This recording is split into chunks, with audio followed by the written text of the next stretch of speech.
Hi, I'm Jordan. I'm the bakery and chef lecturer at Blackpool College, and today I'm going to do a step-by-step tutorial on how to make ciabatta breads. So first off, we need to make a sponge, which is not a cake sponge by any stretch of imagination.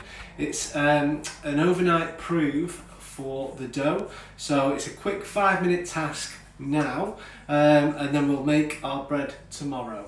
So what we're going to do now is we're going to make our overnight sponge. So we've got 200 grams of bread flour, we've got 9 grams of fresh yeast and 150 grams of lukewarm water. So we're going to pour the yeast into our flour and then start gradually adding the water. So once we've added all the water, what we're going to do, we're going to get that out onto the bench and we're going to knead that for around 5 minutes. So after 5 minutes of kneading, now we're going to put it into a bowl and leave it overnight. So that's my sponge, it's in the bowl and I'm going to leave that covered now in the fridge overnight, and we'll see what it's like in the morning. As you can see, it's nice and bubbly, and that's what the texture that we're looking for. So this mixture can now go into a food mixer and we're going to add the rest of the flour, so another 200 grams of strong bread flour.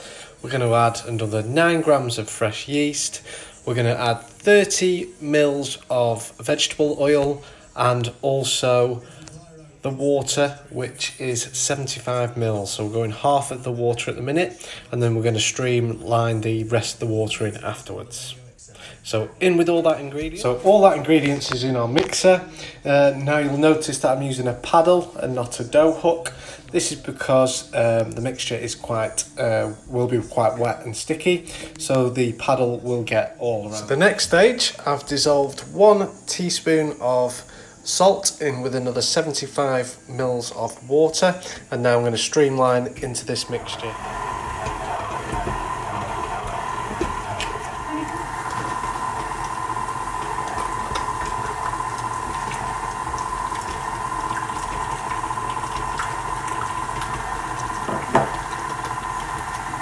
So I've added all my water into there now.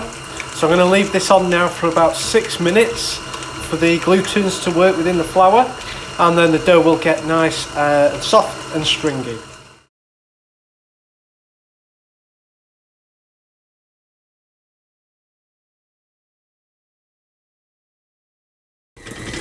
So as you can see now, all the dough's come off the side of the bowl, and what we're going to do, I'm going to put that into a tub now and then leave to prove for about an hour.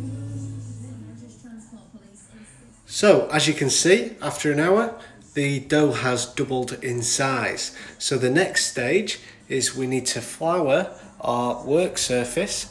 We're going to get the dough onto our work surface, we're going to shape the dough and then divide it into 2, and then we're going to get it onto our baking trays, which are already floured, and they're going to the dough's going to rest on there for around another half an hour before we get it in the oven.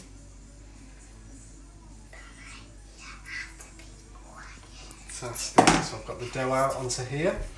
All I'm going to do is just shape it slightly. Alright, just being careful to keep all the gas in with the dough.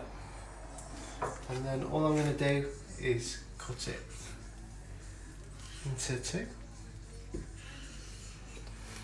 And then from here I'm going to transfer it onto my baking trays. So we've shaped our dough and we've managed to get it on our baking trays. So we're going to leave this to come up now for about an hour, and then we're going to bake them in the oven. Okay, so what I've done is I've left them to prove for an hour.